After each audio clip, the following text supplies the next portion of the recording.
चले गए। उसका पहला मुद्दा ये था कि ईरान की जंग के साथ लेबनान की जंग भी बंद होगी।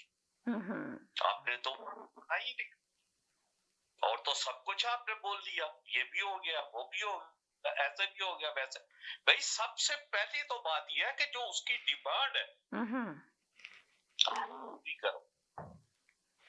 जब डिमांड पूरी नहीं करोगे तो वो तो जगह पे। तो ये सब का जो कहना था, इसमें किसी ने नहीं बोला कि उसका पहला मुतालबा यह है कि लेबनान की जंग बंद करो। लेबनान के इतने बंदे इन्होंने मार दिए, और इसी टाइम जब उसकी जंग ईरान से बंद हुई तो उसने लेबनान पे जोर डाल दिया। ये बात है कि ये सारे फैसले रुक जाएंगे जब तक लेबनान का फैसला नहीं होगा। आपने सबसे ज्यादा बंदे तो आपने लेबनान से मारे हैं, उनका हिसाब कहाँ पे होगा? और बड़े बड़े मरे हैं, और बड़े बड़े अच्छे एरिया पे उसने बम मारे, जिनको कभी कभी उम्मीद नहीं थी कि यहाँ भी बम पड़ सकते हैं। तो सबसे बड़ा फैसला तो आप लेबनान की जंग वहां जाने से पहले बंद करवाएं। तो खत्म। यानी कि आप ये कह रहे हैं कि पाकिस्तान जाने से पहले, मुज़ाकरात से पहले आप लेबनान की जंग को बंद कराएं, तभी ये फैसला होगा। आपकी बात, ये आपका कहने का मकसद ये है, वरना अगर लेबनान की जंग बंद नहीं हुई तो कोई फैसला नहीं होगा, कोई मुज़ाकरात नहीं होंगे, कुछ नहीं होंगे। जी बोलें चौधरी साहब, आप क्या कहेंगे? जी बहुत शुक्रिया, थैंक यू सो मच, आ गया आपका मैसेज। देखिए, अल्लाह करे मुज़ाकरात हो, जो सारी कोशिश जो है दरअसल आसिफ मुनीर साहब का जाता है सेरा, और पाक फौज को जाता है कि उन्होंने काफी कंट्रोल किया, स्पेशली जो सऊदी अरब और ईरान में जो अटैक्स जो कम हुए हैं थोड़े बहुत, तो इसका सेरा सारा पाकिस्तान को जाता है। ये चीज तो इसको ठंडा करने का सेरा जो है पाकिस्तान का है, और पाकिस्तान इंशाल्लाह जो है पाक फौज और आसिफ मुनीर साहब जो है ना इसको संभाल लेंगे।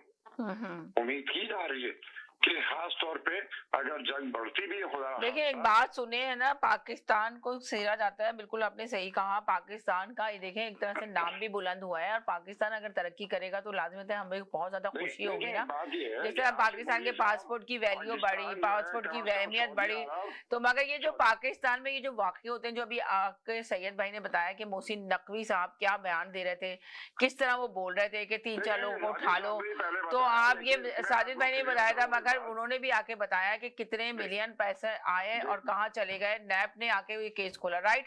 तो अगर इस तरह के आप देखें ना, गरीब अवाम जैसे इस जंग की वजह से, अभी हम अमेरिका का तो कह ही रहे ना कि अमेरिका की अवाम परेशान है इस जंग की वजह से, जो महंगाई की चक्की में पिस रही है। महंगाई की चक्की में से किसकी वजह से? ट्रम्प की वजह से।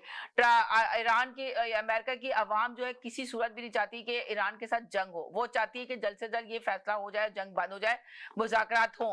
मगर अफसोस के साथ कहना पड़ रहा है कि अमेरिका में, अब सोचे अमेरिका जैसा इतना बड़ा मुल्क, पावरफुल मुल्क, जहां पे इतनी महंगाई आई हुई है कि आज की आवाम जो है हर जगह, हर मीडिया की सुर्खी बनी हुई है कि अमेरिका में इतनी महंगाई हो गई, तो पाकिस्तान का क्या हाल होगा महंगाई के लिए। तो अफसोस के साथ कहना पड़ रहा है कि इस तरह की कार्रवाइयां हो रही है, इस तरह पैसा आ रहा है, तमाम मुल्क के लोग पैसा तो दे रहे हैं, बता तो रहे हैं कि सऊदी अरब ने इतना पैसा दे दिया, इसने इतना पैसा दे दिया, पर लगता कहाँ है वो मुल्क में के ऊपर क्यों नहीं लगता, आवाम पे क्यों नहीं लगता?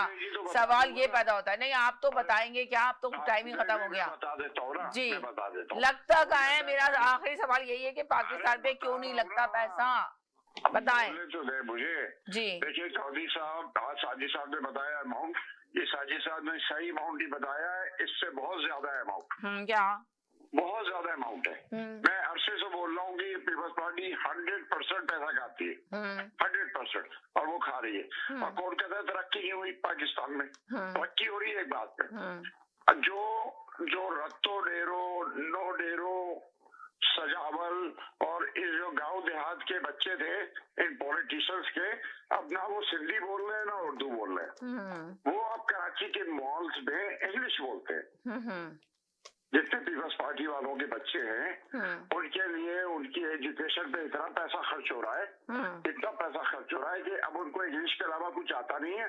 अब कराची के मॉल्स में उनके बच्चे धंधराते फिर रहे होते और बहुत ही बड़े पैमाने पे शॉपिंग चल रही होती